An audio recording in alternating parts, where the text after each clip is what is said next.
This week on the Racer X Show, GNCC ATV action. Things are getting close in the chase for the title. AMA Pro Flat Track has 2 to go. We chat up points leader Bryan Smith and preview what's to come. In MotoGP, someone finally knocks the mighty Honda off the top of the box. KTM dominates the world, Loretta's is remastered, and more right now.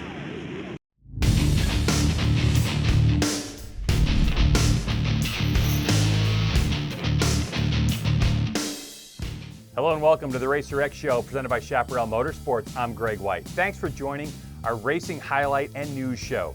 Last week we promised you GNCC ATV highlights, and we deliver. Plus, Valentino Rossi fans rejoice and celebrate, and so much more. So let's get going. The Racer X Show with Greg White is being presented by Chaparral Motorsports. Visit Chaparral Motorsports online at chatmoto.com. In the 2014 AMSOIL Grand National Cross Country Series presented by Maxxis, the XC Run Pro ATV Championship got even tighter when the 10th round was all buttoned up. NFAB and Pro Yamaha's Walker Fowler claimed his 4th victory of the season, getting 5 points back on Chris Borich's lead in the championship. So, let's get to the XC1 highlights. Number 521, RacingPowersports.com's Adam McGill, coming off a big win at the previous round at Snowshoe, captured the $250 Twin Air Del Risi Racing XC1 Hole Shot Award and the early lead. But on the first lap, number 2, Fowler quickly made his way into the lead, where he would control the pace for the rest of the 2-hour competition.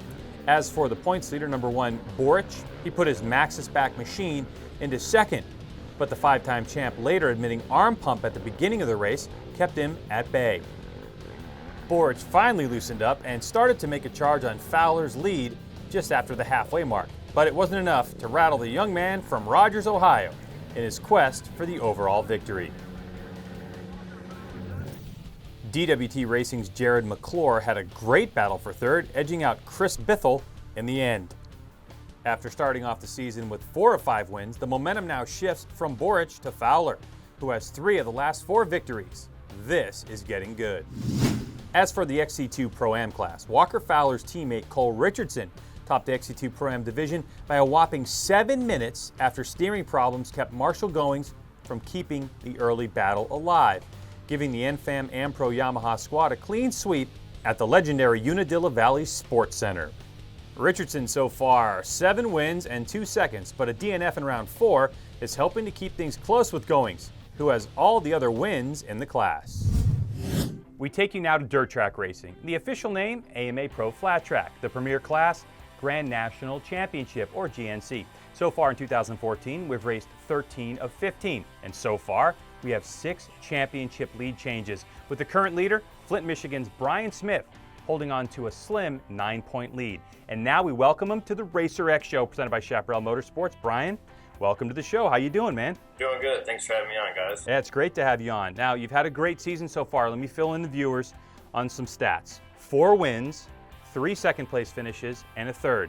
Throw away Daytona the first race, which you scored no points, and your podium percentage is 66.6%. Man, if you were playing baseball, you'd be making millions, trillions of dollars with that average. Tell us about the season so far and how great it's been for you. It's been great.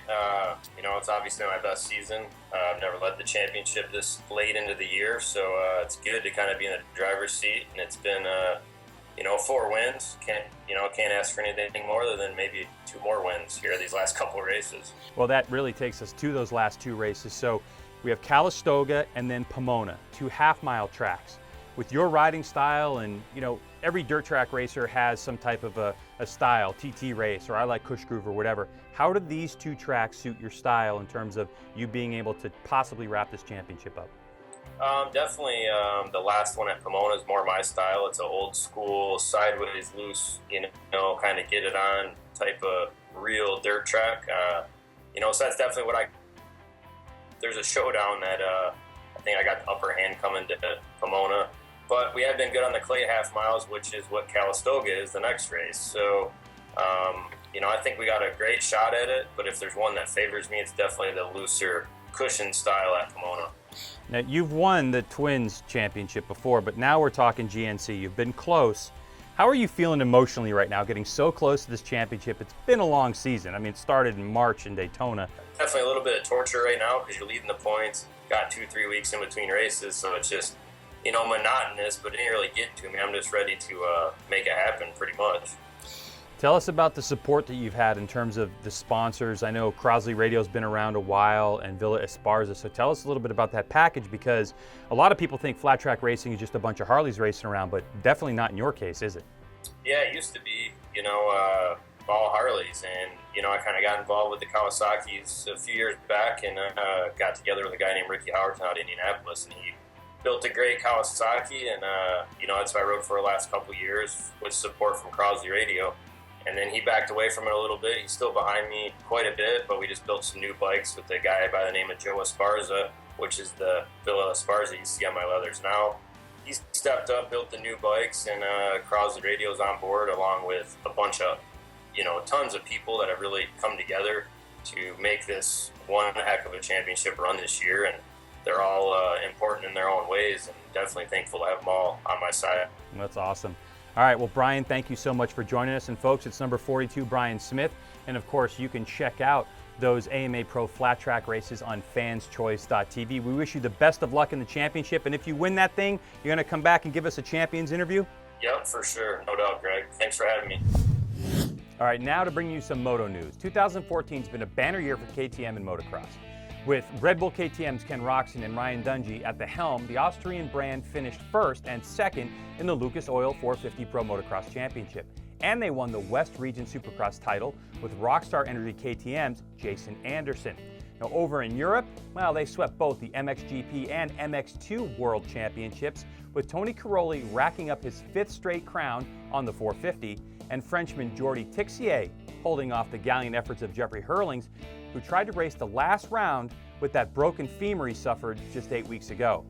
Add it all up, and it's probably the best season KTM has ever had in motocross. But now comes a season of change for the brand. As a matter of fact, they're in the process of losing 3 of those aforementioned 2014 champs. Now first, there's the departure of Ken Roczen, who was spotted this week testing the new Suzuki he'll be racing, maybe even as soon as the Red Bull Straight Rhythm event coming up in early October.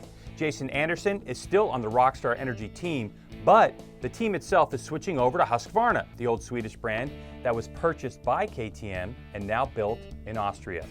And Tixier, the unlikely MX2 world champ, didn't even have a contract extended to 2015 with KTM, so he switches over to Kawasaki. Now that means that of the 4 #1 plates that KTM earned in Pro Motocross and Supercross this season, 3 of them won't actually be worn by KTM riders. Only Tony Caroli returns in MXGP. Ironically, he won't wear the #1 anyway, because he's always been number 222. Check out MAV TV. Find them on your satellite or cable provider and order it up so you can watch the Mountain Dew ATV MX National Championship. You saw our interview with Chad Wienen, the champ. Well, see for yourself how he dominated the 2014 championship. Saturday, September 20th, noon East, 9 a.m. Pacific, from Loretta Lynn's. Tune in or DVR it. It's great stuff. And speaking of Loretta Lynn's, we've been telling you about the remastered races from this year's Rocky Mountain ATV MC AMA National Motocross Championship presented by AMSOIL at Loretta Lynn's. That's got to be a drinking game or something. Anyway, the first 14 are up right here on Racer TV. For the next 4 weeks, we'll be putting up 14 races a week. And the action, well, it looks like this. 7. Darian Sinai was in the mix there on the Kawasaki. Good start for him. A couple of teammates. How about that? Soon to be teammates. Look at that on the outside, and Hampshire goes for it. Smith cuts down the line. Hampshire eats some of that roost. Swapping it inside to outside. Inside. No, I thought Hampshire had the move made. Now they're going for the lead. Mistake for Baker, and RJ Hampshire says, thank you, I've got it. Those 2 rollers right there just take the life. Oh, and Plessinger. Checkered flag is out. RJ Hampshire conquers it. So check that out. Now, onto the road race side of things and MotoGP. With Misano, Italy being lucky stop 13, well, lucky for Yamaha anyway, after the first 12 races were won by Honda, Yamaha finally gets one, and delivering it to them, number 46, 35-year-old Valentino Rossi, and in spectacular style. Marc Marquez crashed chasing Valentino Rossi, but it was the doctor's home race, and he was not going to be denied. Congratulations to Valley and the entire Yamaha crew. And a quick note on AMA Pro Road Racing, the Superbike Championship. The season wrapped up at New Jersey Motorsports Park this past weekend, and congratulations to Monster Energy Graves Yamaha's Josh Hayes on his 4th Superbike title. He wrapped it up in the rain Saturday in Millville. In the Daytona Sport Bike class, San Diego native Jake Gagne on the Red Bull Road Racing Factory Yamaha took home the title, finishing off the year with a dominant win at NJMP. And finally to Danny Eslick, the flat tracker turned road racer, gets his 2nd national championship in the Vance & Hines XR 1200 class. Big changes coming for these racers next year, but for now, enjoy it, boys. Want to get out and watch some racing? We want you to. Round 11 of 13 happens this weekend for the AMSOIL GNCC Series presented by Maxxis. Go race it or experience it for yourself. Mountain Ridge Trails Resort in Central City, PA is the spot. The Racer X Show with Greg White is being presented by Chaparral Motorsports. Visit Chaparral Motorsports online at chatmoto.com. All right, if you want to get in touch with us, shoot me an email. It's greg@racertv.com. That's it for now. We hope you enjoyed the show. We certainly did. Check out all of our social media links. Twitter and Instagram, it's @RacerXShow. On YouTube, it's The Racer X Show. Like us, follow us, do all that kind of stuff. And you can follow me personally on Twitter. It's @Greg White. For the fine crew here at the Racer X Show, presented by Chaparral Motorsports and Racer TV, I'm Greg White. Remember, we are all racing all the time. See you next week. We'll have a good one next week. There'll be GNCC stuff, more interviews, more moto news. It'll be great. Tell all your friends. Share this link, tweet it, do all that kind of stuff.